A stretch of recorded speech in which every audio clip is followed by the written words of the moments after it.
Where the Wild Things Are, Story and Pictures by Maurice Sendak. He is the author and illustrator.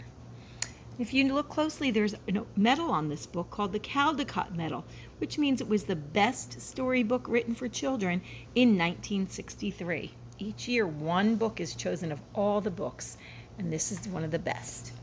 Where the Wild Things Are.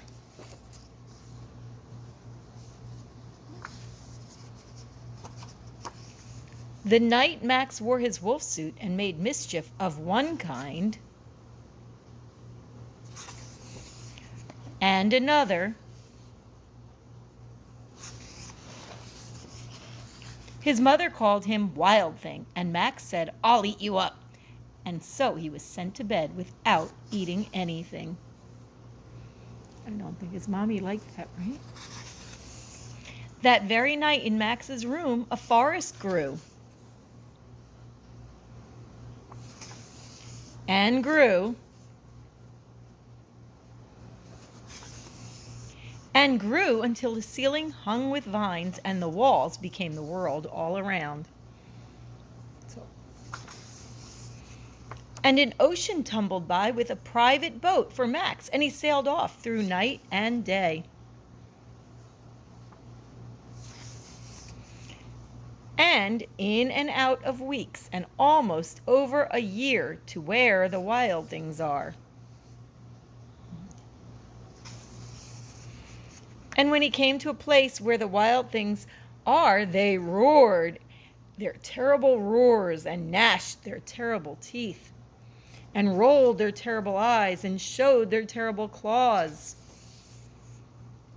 Till Max said, "Be still," and tamed them with his magic trick of staring into all their yellow eyes without blinking once, and they were frightened and called him the most wild thing of all,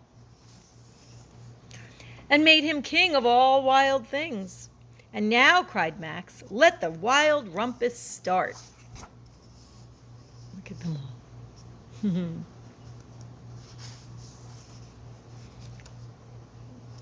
See all the wild things they're doing? Called a wild rumpus. Oh, he's riding him.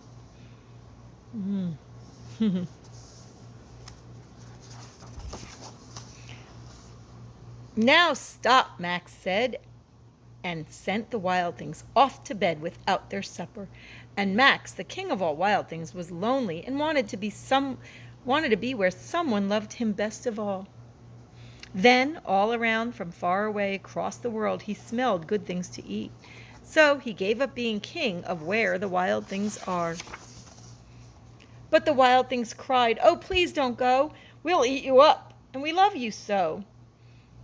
Max said no.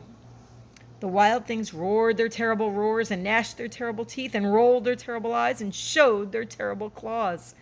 But Max stepped into his private boat and waved goodbye and sailed back over a year and in and out of weeks and through a day and into the night of his very own room, where he found his supper waiting for him.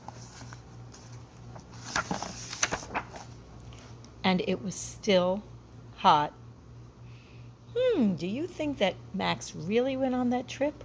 Or maybe do you think it was a dream?